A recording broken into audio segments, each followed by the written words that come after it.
Officer. Yes, AOE.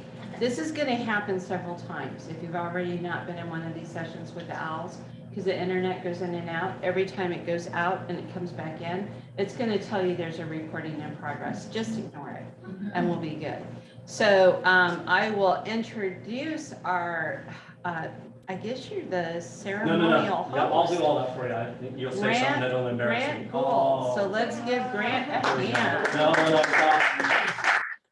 All right, and we're going to introduce our panel, but I want to thank all of you for taking time out of your afternoon. I know the weather is getting warm and you all want to be skiing at Folsom Lake, but that really can't happen until after we're done here. Then do whatever you want. But I want to welcome you, and I'd like to start off by reading to you, if you've forgotten, kind of the goals and the description of this particular session. I think it really will set the stage and resonate, and I'm not sure that we read those very deeply to start a session. But let me just read you what we thought of way back when the organization asked us to kind of propose some ideas. This is what it says. It says community colleges play a foundational, and I would say fundamental, role in providing education that creates social mobility and a strong workforce. And yet the pandemic, there's been apparently a pandemic that has disproportionately impacted students' abilities and interest in enrolling in our colleges. This impact activates deep concerns across the country and in California. In this session, our panelists here will share their insights as well as new research that shows a compelling link between evidence-based teaching and student interaction and student retention. I think that word will resonate throughout this presentation. We know our students' path to success and deeper learning runs directly through the classroom. Anybody disagree with that? Good, because I was going to kick you out if you did. But yet, to many instructors, they have not received formal training to teach to their full potential.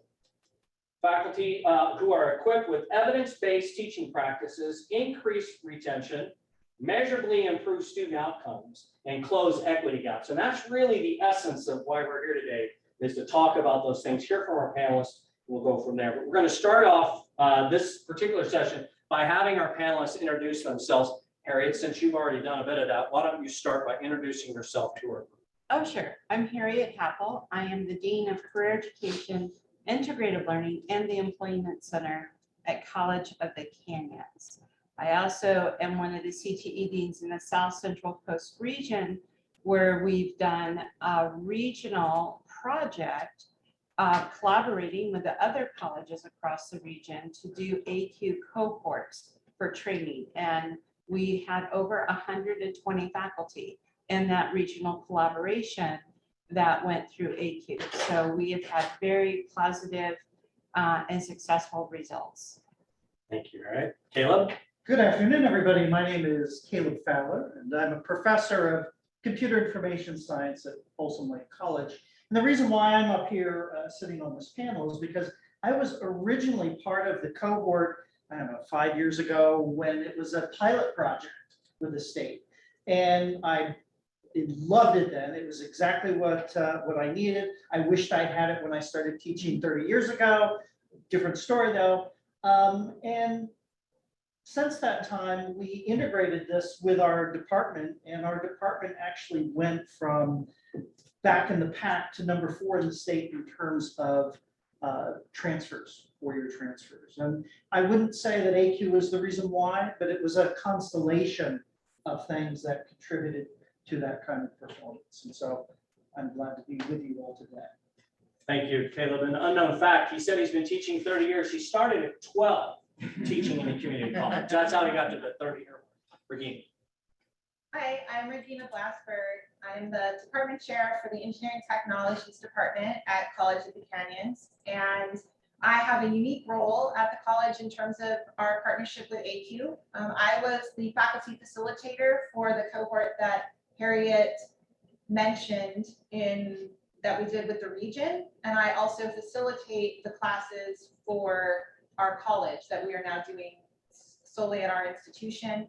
And I've also taken all of the courses as well. So super exciting. Thank you, Regina. I appreciate that. And last but certainly not least, Theo, why don't you introduce yourself to the group? Sure. Hello, everyone. I'm Theo Pickens. I am the Senior Research Associate at AQ. So I pretty much handle all of the external partner evaluations that AQ does with our institutional partners.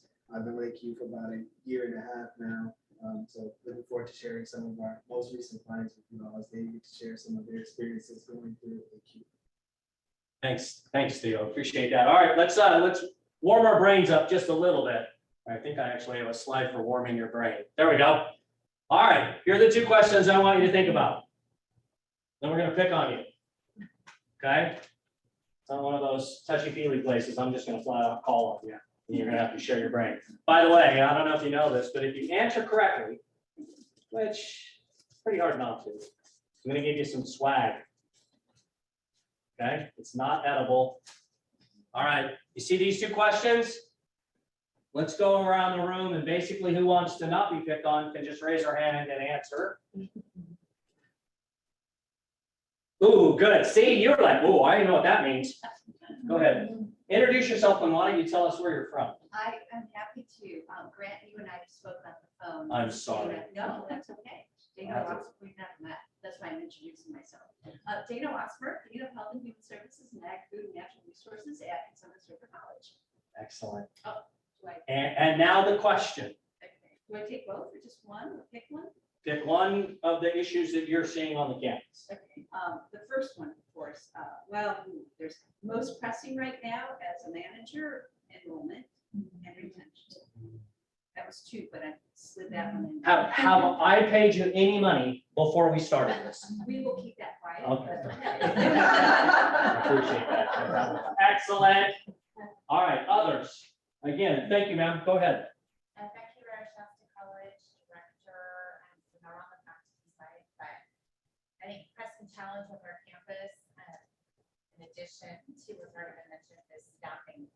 Mhm. Just Finding qualified people to come to work in this environment. Interesting answer. Very cool. All right, others? You can say ditto. I don't know if you know what that means. You can say ditto what she said. But if you have something different, go ahead. I just thought of one, Margaret Lau, I'm the Dean of Academic Affairs, and the appointed designated CTE Dean to our South Central Coast region. Aside from enrollment declines, definitely, but what my faculty are telling me is that they have deep concerns about the remediation needed for students coming into our programs. Across the board, but most noticeably. Very good. Thank you. Did she mention AB 1705? Is that what she's talking about? No, it's Oh, not that, it's not that, no. it's- I thought, wow, she went right political right away. Good for you. All right, good. Any other comments? Things that are pressing to kind of establish a landscape of this session. All of the things that's been mentioned so far, I'm Grace, and I'm from Mary College. I don't hold any title because I talk too much. However, what I'm passionate about is the title of your inclusiveness. That's number one.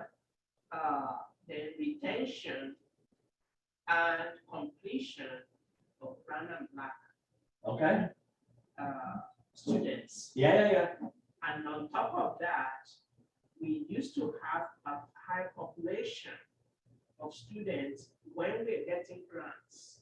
How do we keep them after the grant is gone? Because we use them to get the grant, but then we don't reach out to Keep them going. keep them going Okay. or finish. Great. Thank you for that. Anybody else? Concerns, issues? All right, somebody want to jump in on item number 2? I'm seeing a lot of people like, no, I don't want to talk. What role does faculty play, right? What role does faculty play in some of those challenges that you have mentioned? Training our faculty. Okay, Because I remember 2 years ago when we started Canvas, I said, I barely understand Wordle, which is what my school was using then. Now you're telling me about Canvas. What is Canvas? yeah, And I was supposed to learn on the fly. And I'm still learning on the fly until I took this class from A2. Okay, And I said, this is what I needed. This is what many of my colleagues need. very good. When we were struggling for this last 2 years, people that are familiar with it from another job and so on. But Excellent. the problem is communicating that knowledge to other faculty Sure. to be able to function. Okay.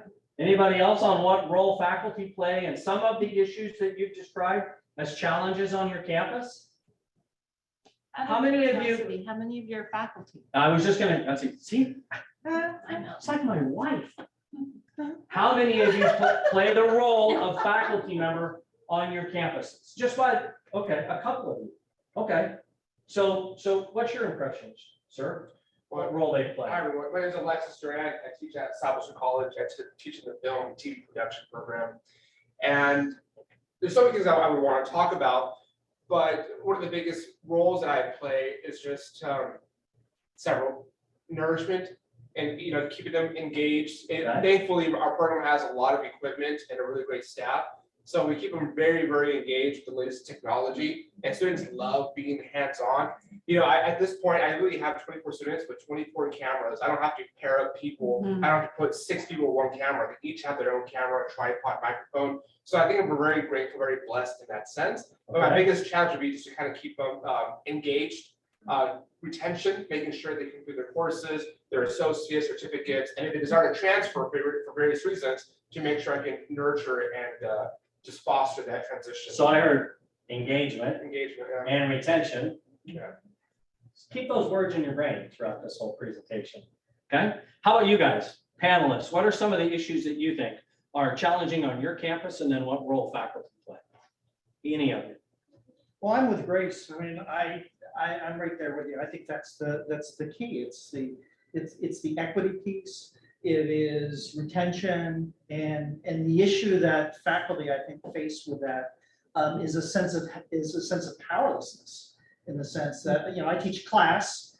I look at the enrollment numbers that come in, and there's really not that much I can do about it, except when I take something like this and I get my colleagues involved, and then together as a group, we can start to do something like that. But I totally.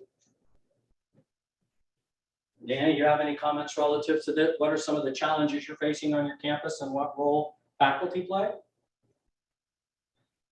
The student experience is critical in their ability to, in an institution's ability to retain them, right? I mean, as much as we hate to be called a business, they still are a customer in a way, and they still want a positive experience. So when they have negative experiences in the classroom, it makes it very difficult to retain those students. And so I think that is where faculty's responsibility lies. And it doesn't mean, do not interpret what I'm saying to mean that we should be some theatrical performance and we should be entertaining them. I do not mean that at all. But I do think that through what we've learned with AQ, there are tools and methodologies to implement through your teaching that automatically spur that engagement and that retention and create a more positive environment for the student in the classroom, which then leads to greater success for the student and ultimately greater success for your program. Thank you. Excellent input. Those of you that are outside of the classroom, what are some of the challenges that you see occurring on the campus from your perspective? Yes, ma'am. Well, I mean, actually, I'm probably gonna answer more of the first part of the second question, if that's okay. But in looking at just kind of anecdotally, looking at student engagement and the students that are the most motivated and the most engaged and committed to moving forward. And there's a recognition of, I think, similarities between the programs that they're in and the faculty in those programs. Faculty that are engaged in the campus community, faculty that are reaching outside of the silos of their very, very specific area. Silos. What is she And talking have about? that understanding of what that full student experience, to your point, can be, should be, might be able to be, so that the student is having some continuity from moving through their course sequence. Excellent insight. Other comments relative to challenges that you see, even though you may not function within the classroom space, are there other things that you see that are challenges that we're currently experiencing in the system? Go ahead, sir. Hi, everybody. Ricardo Marmolejo, Guided Pathways Regional Coordinator with the Foundation for California Community Colleges. One of the challenges that we continue to see throughout the state and is the basic needs of some of these students many times are not being met. Give me an example. That's a great Housing. comment. Housing, both mental and health needs. Yeah. Insecurity or food insecurity. So poverty, transportation, lack of resources, lack of Wi-Fi, lack of internet. Yeah, great comments. Certainly an impactful problem, isn't it? Right? And how do you, if I can follow up, so what about faculty? What kind of role do you see them having in some of the issues that you just described? Because I'm not wealthy enough to go buy a bunch of houses, or how do you see their role in that? That's what I'm here for. Okay. Good answer, really good answer. All right, any other comments before we move on? Tim, go ahead. The one thing that he mentioned about house insecurity and food insecurity, what we did on our campus is to create peer team. And the role of the faculty is to identify a student struggling and refer that person to the care team. Then they take it from there because they have network of community outreach that they Sure. can actually temporarily connect that student and it's working. Okay, excellent.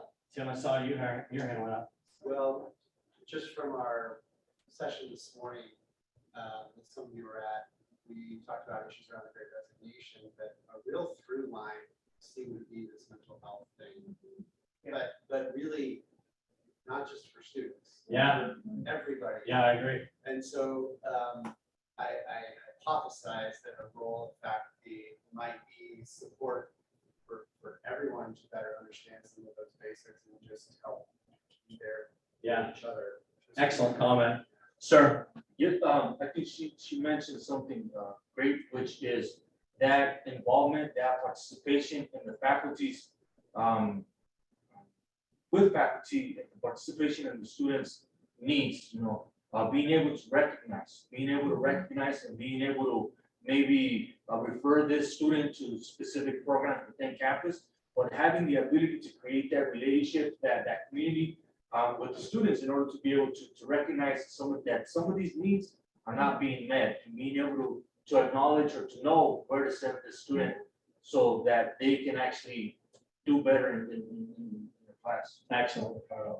Really great. So Grant, Sure, this is what I ma'am. had a faculty member tell me. We as faculty are expected to be the lifeguard for our students. And this was during the pandemic. But where is my life preserver? And I think we have to be very real. Our faculty have never been asked to do more in higher education than what they've been asked to do during the pandemic and now emerging out of the pandemic. I am all for faculty recognizing when a student is in need and being able to refer them. But let's think about what faculty already are responsible for doing as the main deliverers of the curriculum, getting the student through the coursework. This is where we really, as a campus, we have to look at this as it takes a village. We have to be very cautious of pushing other things on the faculty, because where is their life preserver? And so I say that as a dean because I've seen what my faculty are going through. And so on the one hand, AQ is tremendous in terms of helping the faculty to be more efficient and effective as instructors. But the reality of it is, it's going to take the whole campus community to deal with the need of the student. And remember, many of our adjunct faculty are facing the same insecurities that our students are facing. Yep, I agree. Very good comment. Caleb, you look like you have something to say. Well, young woman there in the middle row had her hand up and right in front of Grace and I don't know. Okay, I was going to say that from the student perspective, students don't know whether the teacher in front of them, instructor in front of them is either, and doesn't care whether they're full-time or part-time instructors. They're instructors. And we have instructors that are technical experts in their fields, no question. But their ability to translate as a deliverer of instruction and curriculum takes a whole. How are you doing? One of the things that I think, I wish that we had a way that we could deliver the ability for our part-time instructors equally as well as full-time instructors. To have the time. Yeah. And dedication and the support from their own full-time. Sure. Employers to be able to. Sure. Well, these have been really great ideas and challenges and how faculty can play a role and how other services play a role. I'd like to, if it's okay, to kind of start funneling this down to the essence of why we're here, and that's to talk about some of the concerns we have around recruitment, retention, closing equity gaps, those kinds of things. And so going to our panelists here, let me ask you a quick question. What are some of the specific strategies that your institutions are using to address the issue of retention, to address the issue of closing the equity gap? What have you guys witnessed? Anyway. So Grant, I'll jump in first. Sure. Because I want to piggyback on what Margaret just said. Margaret, the quote that is up on the screen is from one of our English adjuncts at COC. And she sent this to me after she took an AQ course. But as you've said, very often our part-time faculty, and she admits it in her statement that I take a ton of professional development, probably more hours than the average adjunct, right? So in that way, she's obviously a little bit different, and certainly different than my CTE adjuncts, right? They, they don't get into it as much. But the point is that it's still really valuable, and they gain so much from it. So I agree that as institutions, we need to find ways to make that available. So now back to Grant's question. One of the things that our institution has done is the college is paying for the AQ course. During the pandemic, there were also opportunities for adjuncts to get paid for training as well, more above what their contract allowed because of the transitions that we had to make. I think that has to be a long-term solution, right? But as long as we have a fair amount of adjunct faculty that take our courses because they are so valuable to them in their teaching, and because they're offered for free, right? Meaning the college is picking up the cost of the training. So it makes it very easy for both full-time and adjunct faculty to take advantage. For our full-time faculty, at least at our institution, we get salary advancement units for these courses. So that's another incentive for our full-time faculty in that picture. Eric, can I ask you a quick question? Yeah. What is your institution doing from the administrative perspective on addressing the issues of enrollment, retention, and equity gaps? What are some of the strategies you guys are using? Well, we realize that it's about student engagement. We have to do a better job of engaging our students. And so part of that is using strong workforce funding. We have been ongoing and supporting programs like AQ for the professional development.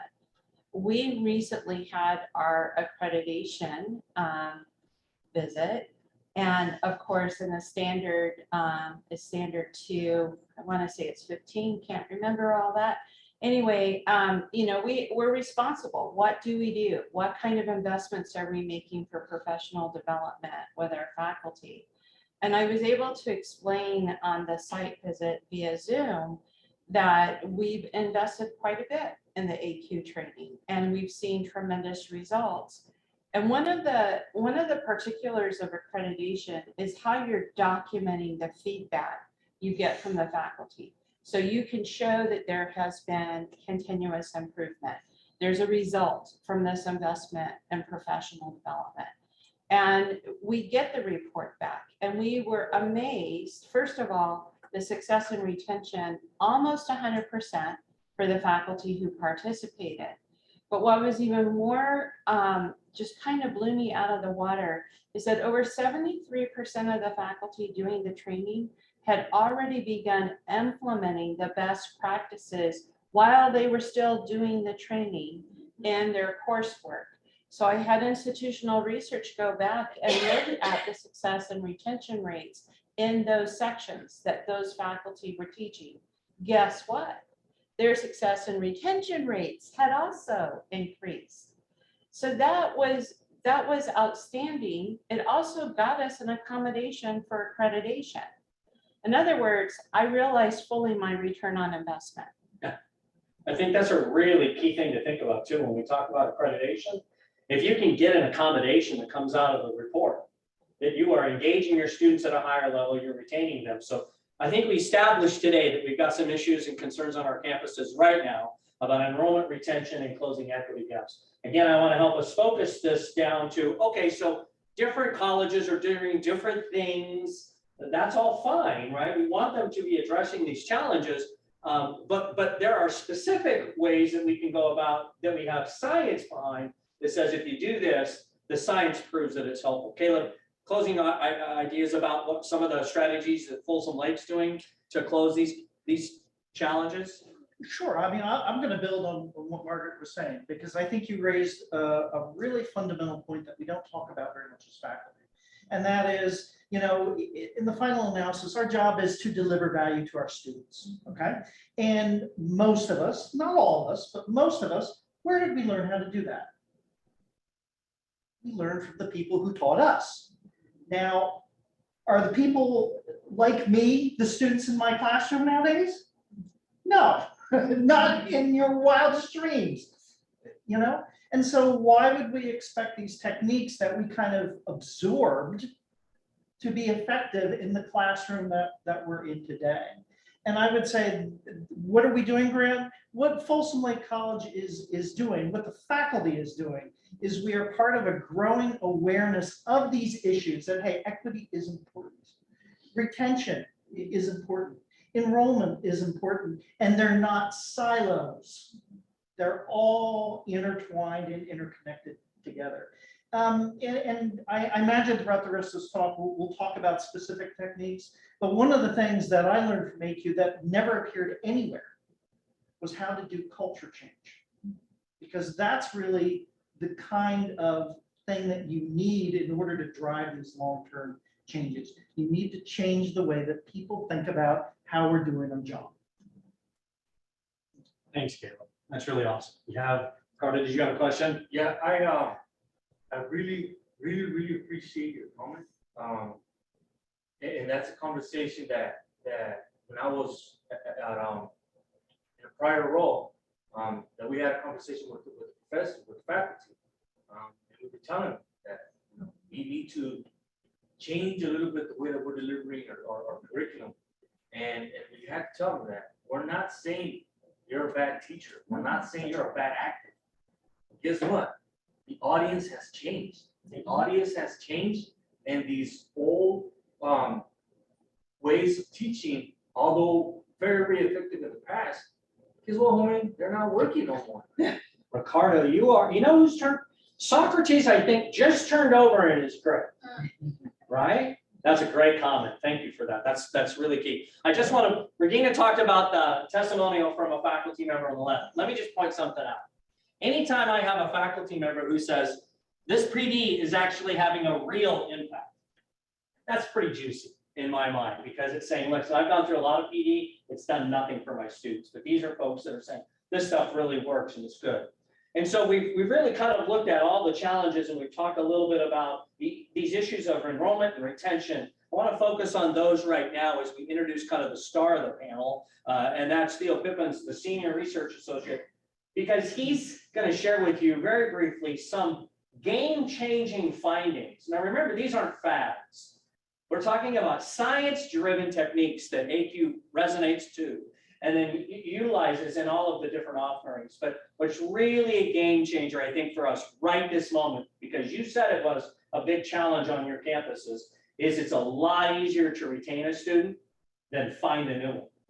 So you said that, not us, but it happens to align with magically what the whole presentation's about. So without further ado, I want to introduce Theo Pippins, the Senior Research Associate at AQ, and he's going to walk us through 3 or 4 slides of some findings that I hope what you look at and say, wow, that's kind of resonating and a little important in what we do. So Theo, without further ado, you got the floor.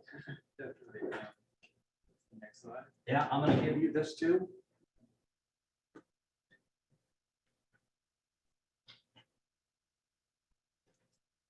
So just quickly go over this slide, and I'll focus on level 5 and level 6, but this is sort of AQ's approach to different evaluations. We think of it as 6 different levels, and it's kind of as a theory of change. And it starts with faculty engagement. Faculty have to not only be engaged with their students and in their curriculum, but also with the AQ program and being willing to change, right? So then it goes to faculty learning the different things about curriculum they can change, learning how to engage, be culturally relevant, and implement those practices into their curriculum. And then from there, we believe the students grow more engaged. And of course, we should see changes in students' learning. So their propensity to pass courses and appreciate obtain higher GPAs, as well as broad institutional changes, and that goes toward retention and graduation rates. So some of the findings that I'll share today are situated at our level 5 and level 6 findings, and I'll start at level 6, which is one of our more recent and exciting findings on retention. So as you can see here, but also if you grab your handout, we've gotten to do quite a few evaluations with our partner at University of Southern Mississippi. They've been really great in giving us different access to data that's allowed us to do a lot of these different evaluations. And looking at retention, we asked ourselves, what are different ways to look at retention? What data do we need to do that? And so we asked them to give us data on all of their first year students in the 2017-18 and 18-19 school years. And looking at students who took a course with the AQ faculty within that first year, students who did not, comparing the two, controlling for a lot of different things in our evaluation from a student standpoint. So the GPAs coming in, so from the high school, their college GPA, we had all access to each of these students' transcripts, their college transcripts. We were able to adjust our progression score, many things that could impact whether or not a student returns to an institution.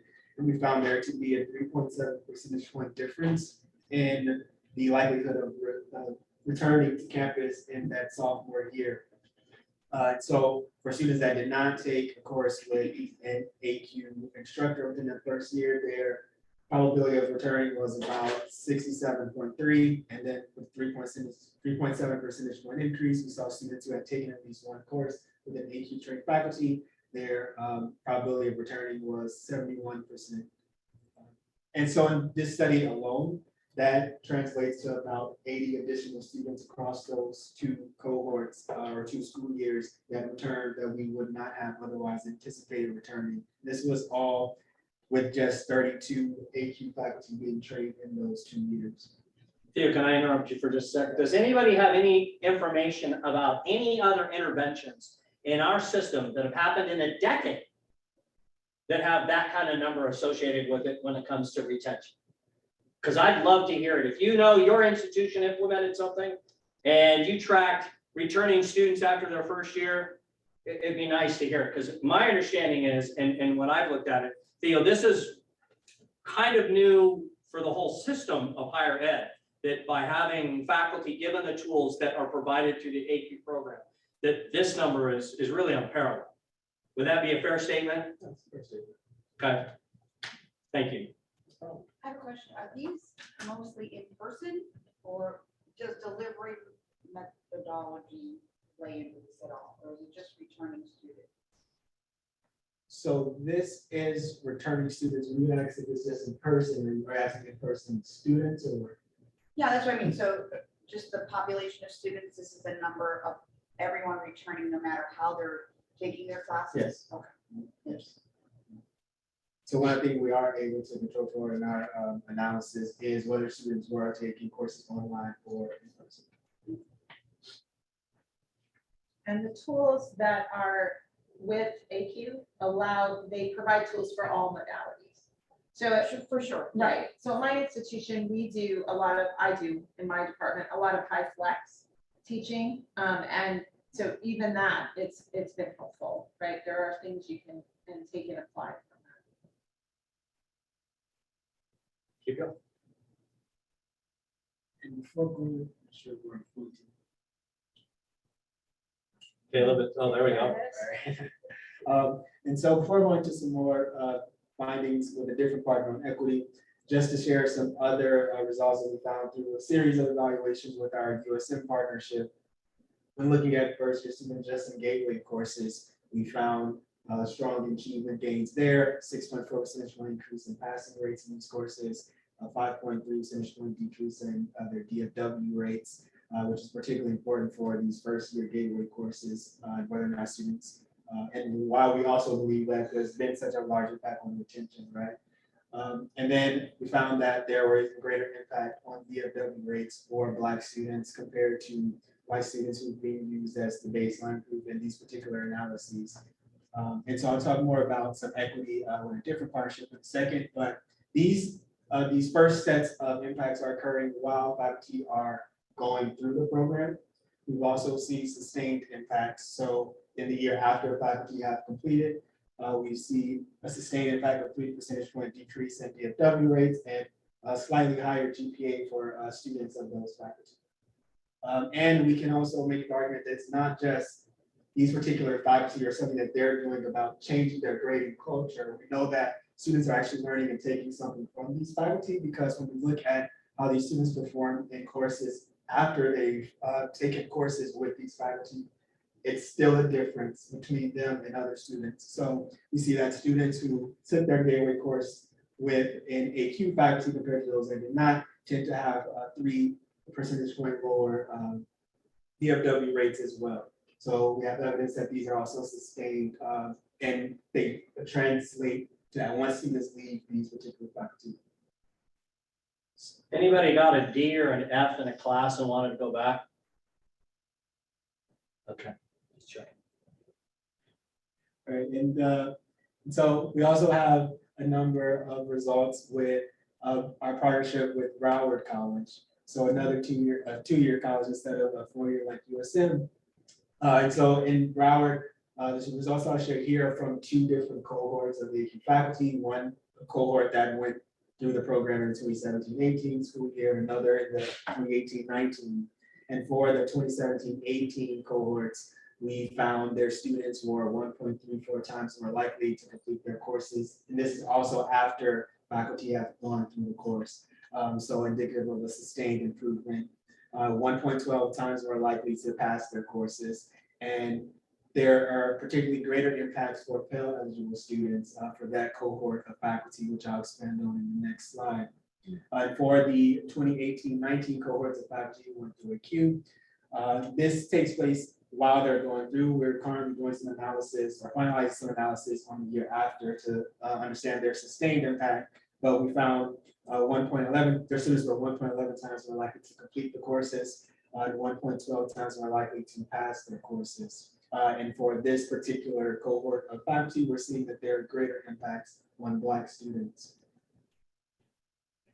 So these slides are intended to give you an idea that when we ask the question about faculty's role, as they are educated and given the skills and tools that are needed, you can start to see the impact that they're having that are scientifically based, that are equity focused and retention focused. And again, I just ask, has anybody gone through a PD program in the last couple of years where your dean came back to you or the deans in the room had the data that they could go back and say, thank you for taking this course, faculty. This is the impact that it's had with our Pell eligible students. The very folks that you hear are being addressed at a very deep level at this conference. So this just gives further evidence. And that's what we want to feel here is that these things have a lot of solid research behind them. So there's it's very little risk associated with providing these kinds of tools to your faculty and not getting a positive outcome for the very groups that you already identified as major challenges of our campuses today. And so Theo, I think I had one more, or is there one more slide you wanted to share with the group? So just to expand on the greater impacts of Pell eligible students for the first and the greater impact of Black students for the second cohorts. The little clicker thing is happy with you.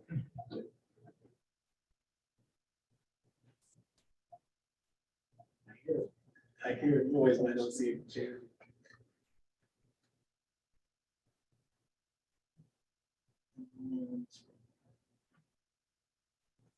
Is it working?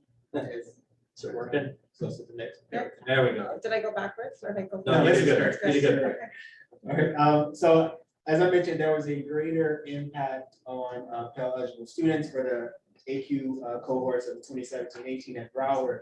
And when we looked across AQ instructors, we found that there was a significant gap in the baseline year. So before faculty engaged in the AQ process, but in the year after faculty completed, we found that the gap between Pell eligible and non-Pell eligible students was completely eliminated. And for the 2018-19 cohorts, we found that in the years prior to going to AQ, students of AQ faculty, there was this racial gap where Black students were substantially underperforming white students, and we found that that gap, even though it was still there, it had been cut in half after faculty. And this is again only while these instructors are going, so we'll have to see what happens in the year after. But we found that even while they're going through this process, that gap between Black and white students had already been cut in half. So again, we heard from you that one of the concerns was equity.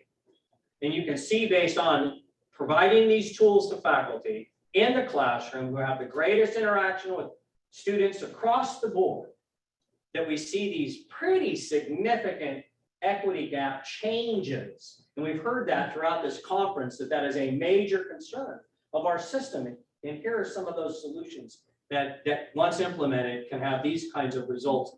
Pretty shocking. So we see we're having some technology issues because of people joining and not joining, and this little white thing moving around. So Yeah, and Grant, I yeah, wanted go to say ahead. we should probably address our Zoomers and see if they have any questions. Sure, has somebody got the chat up and functioning? Is there anybody that's joining us that would like to share their thoughts? Is there any more chat here? I don't know. I didn't see a chat have anything. I am here and there's no questions in the chat currently. Thank you. Okay.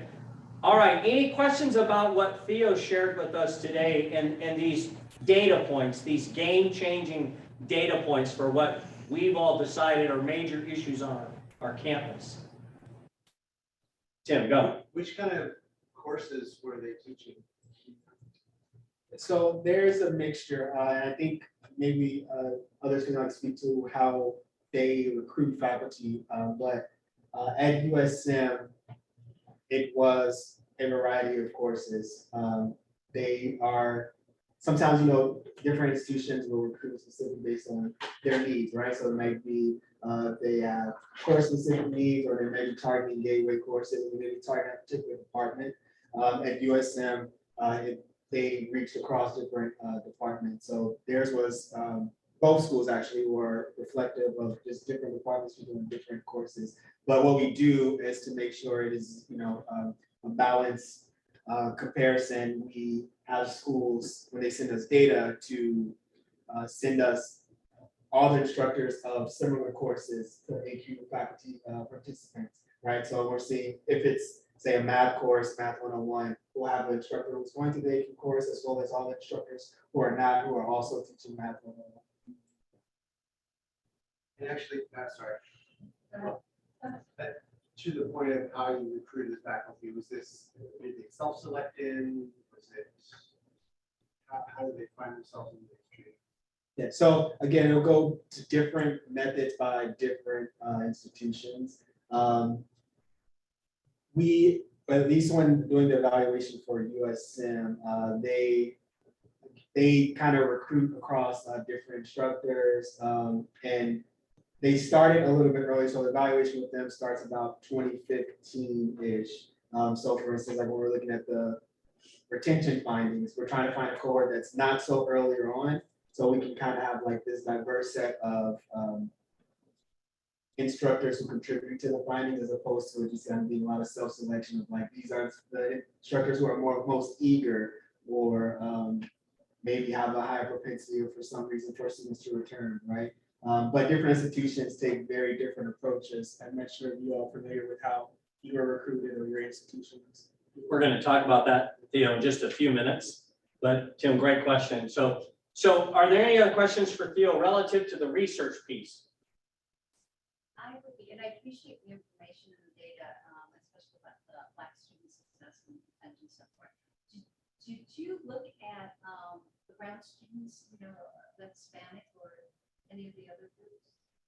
Yeah, we do a comparison, and sometimes it's based on well, all the time it's based on the demographics of the school itself. Right. So with USM, it's predominantly Black and white students. So unfortunately, like our other group, we had to compile them all together because there's such small representation. And I would have to like look through Broward specifically, but when we do look across different races, we try to take into account as many as we can who, actually have like a large presence or a proportion of the student body. And I happened to talk to USM this week, so I can just add a little bit of color to both the questions. I know when they started, when it was new, it was again sort of self-selection. Instructors, they were really just incentivized by wanting to kind of come together with peers, even if they were from different departments or from across the hall that they didn't really interact with, and kind of create a sense of community. And then over time, it was kind of like word of mouth, and then people wanted to join more and more once the outcomes started coming through. And in terms of answering his question, the predominant students at USM were either Black or white, but what I do know is demographically from a financial, also very, very low income, and therefore they were having retention issues largely based on income factors or financial factors, if that makes sense, right? So students just not being able to come because they can afford transportation, housing insecurity, things like that. So, but with some of the research showed that a lot of those students were actually able to be retained sort of in spite of some of their financial issues. Thanks for that. Ricardo, you had your hand up. Go. Yeah, this data is great, but do you also have some qualitative data?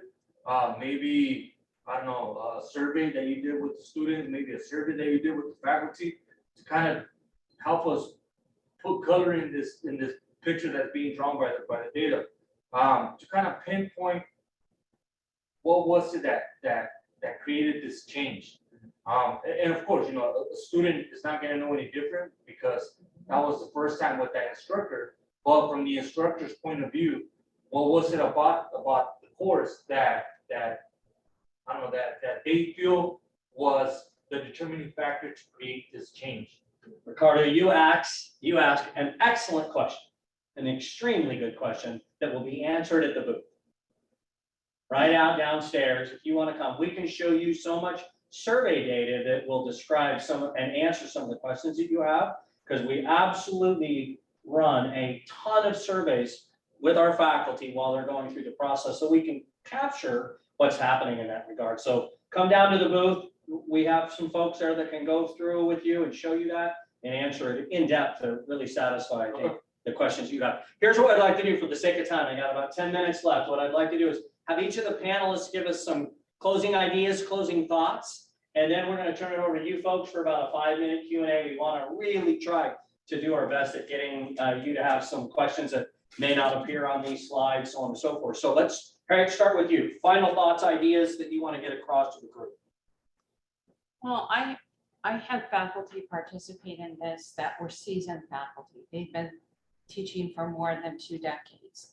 And when they came and said, thank you, because I'm learning things I never even thought about before. I mean, that was revolutionary, that it really was making a difference in the way that they were approaching the class. And the most comments I got was about their syllabus, how they learned to do their syllabus in a different way so that engagement started before the student had even come into the class. And so it really is a holistic, very intentional methodology that really has revolutionized, I know for many of our faculty, the way that they're approaching the classroom.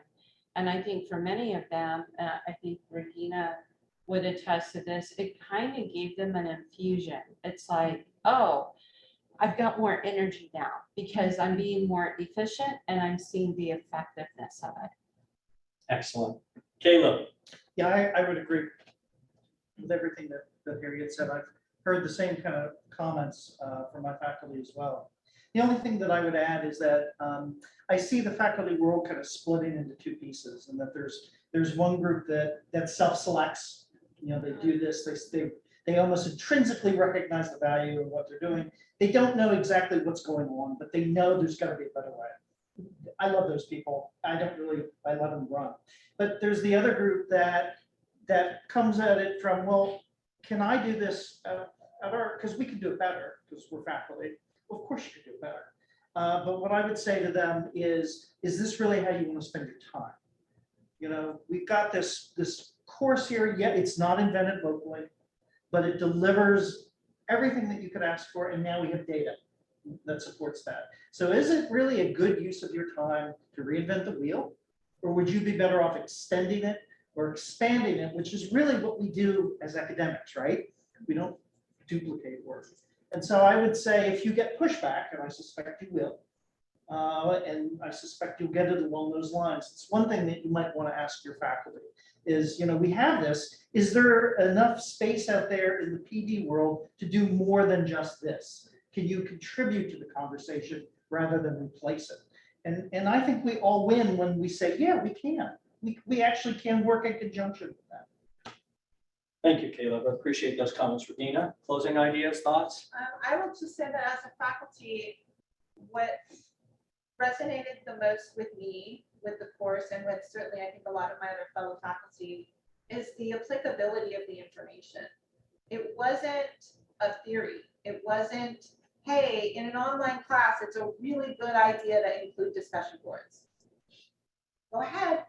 It was, here's different tools you can use to do a discussion board, right? Here's one way to do it. Here's a different way to do it. If you teach this way, right? It gave you something very tangible to take and implement. I was interviewed by AQ a little earlier today, and I was talking about that the item for me was feedback that resonated the most. I always gave feedback, but I struggled in how to give the best kind of feedback.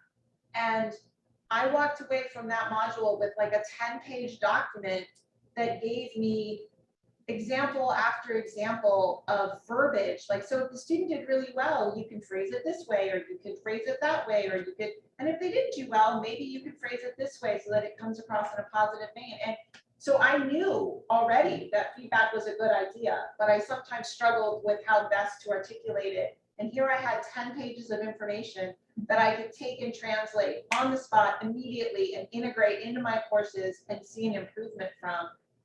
You know, so it's this applicability of things that we know we should be doing, but sometimes struggle in how to transition it into our area. And that for me has been the value of this, you know, PD over a lot of the other PD that I've taken, because it really gives you a tangible thing to do. Thank you. Thank you for those comments. That's exceptional. So folks, we're just about out of time. A couple of things. I just want to challenge you. If you would like to know more information and see how you can integrate this into your own campuses, if that's your role, please come see us at the booth. We'd love to share that with you. Any members of the panelists, we'll put that slide up. I think there's a couple of slides there that have our contact information. More than happy to talk to you. Each one of these institutions implemented these particular professional development strategies. And so we really want to thank you for being here. We're going to answer a couple of questions that might come from you, but I want to just challenge you. Regardless of the perspective or the position you play in our role, in our system right now, I think it's incredible we continue to focus on students. I know all of us do that, but I just want to reinforce that's really the business we're in, changing lives, right? And when we have better tools as faculty to change their lives, it actually happens, right? We retain almost 4% more people. We don't have to go out and find a new 4%. And we're in a really dark space right now in the system with enrollment and retention. and equally important, the issue of equity gap closing. So you've just seen a very short amount of information about when you give the tools to faculty to go out there and do that in the classroom, you will get these game-changing outcomes, and you will hear things like Harriet says, the site visit team, which puts the fear of God in most people, actually identifies this strategy as accommodation. And there's nothing I think a college lives more for than when the site visitors come for accreditation, which is the on and off switch of business, right? Because we lose that, we go out of business. And it says, hey, what you're doing with your faculty, investing in them, giving them the tools that they need to really affect students' lives, that's to be accommodated. And that return on investment to me should resonate in our system. Let's look at scientifically based things to do. So I'm going to shut up and I'm going to see if there's any questions that you have. Yes, ma'am. I had a question, Renee. You had mentioned early on, and you just made a slight reference to it, but I'm working in a CTE world, and you made a comment about modules and something in regards to maybe CTE faculty would be so interested. Are there specific modules or is there something in development that is geared toward industry folks that are coming in and have zero academic background and training, coming in with a different mindset? They're not academics. So is there specific? Yes, and if I misspoke, I apologize, but I am CTE and all of my adjuncts and faculty are CTE and they love it. They take it. It is helpful because again, it's super applicable. It's not a theory. It's this is a really good idea and here's how you can do it. So there's that bridge is already developed for you and you can just take and start implementing the tools. And you don't have to implement, there'll be 5 or 6 tools per module. You might only implement one and that's okay, right? But it gives you that choice to say, I can wrap my head around that one and I can use it and that'll be good for my students. And I can come back later and grab another one if I feel like it. So no, it is absolutely applicable. And I would love to be able to force all my adjunct faculty to take it, but many of them have taken it and have gotten much out of taking it. The flip side of that is there are some modules on how to integrate career into your classroom, which is also really helpful. So even though our students are coming to us for a career, getting the tools to sort of help integrate what their career might be or how they can move their career forward through those tools is really fantastic as well. So you kind of have it from both sides, I guess. And I'll just share with you that 5 years ago, when I was in the chancellor's office, as a CTE educator doing some of that work, we were exposed to this issue of AQ and fundamental pedagogy to help our CTE faculty, because that's all I cared about when I was there, right? Getting tools for a CTE, because in our system, there's still this divide. There's this underlying idea that if you come from industry, you are not academic and therefore you don't know how to teach. And that really made me mad. Well, it does, and it does create a divide. Right. So what? Campus community. Right. So what AQ does is we integrated it through a pilot. We had such wild successes with our CT faculty because it was exclusive. We didn't open up the door to transfer anybody else. We just did it in CTE because that's where our money was focused.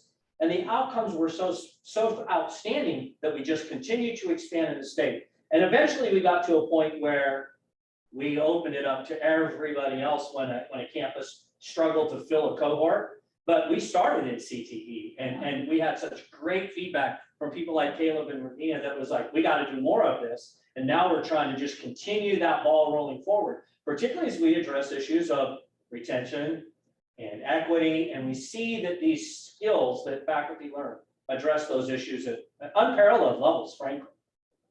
Ma'am. So Harriet, in the implementation of AQ at College of the Canyons, obviously you mentioned strong workforce funds that funded this amazing resource we brought to your campus. But you also mentioned English instructor. So how did you bridge that? Were you able to prioritize CTE faculty first and then anybody else? Yes, so we Or- prioritize CTE faculty first. I have to reach at least a 51% threshold of CTE. And then we open it to Gen Ed. Because remember, our CTE students that are in a general, or going for the associate's degree, in an associate's degree for transfer, they have to take gen ed classes. So I want to make sure that those gen ed faculty likewise have the same tools as the career education faculty, because again, it's about the student. Right. And sometimes you want to be able to have the ability for all instructors Yes. to benefit, because obviously institutionally. And that was a pretty classic strategy, as Harry described. Many campuses said, as long as they, 50% plus one, we're there. Now campuses, and I think some of the requirements are a little looser, but that's a pretty common strategy. Right, because we're doing the same thing with support of our LAP students, right? And technology that is instrumentally critical for success. Well, folks, we'd encourage you to drop by the booth if you have any additional questions. We'd love to sit and chat with you about some of those details, Paul. Did you mention tonight's social hour? Yes, if you'd like to, we're hosting an adult only a little soiree. So if you'd like to come up, I'd like to give you an invitation, and someone's throwing socks at me. And I was Given the duty. Yeah, right. Passing the socks and I So if you'd like to didn't come want to by, pass my please drop duty by on and to visit us. someone We'd love to else, chat with you. because that's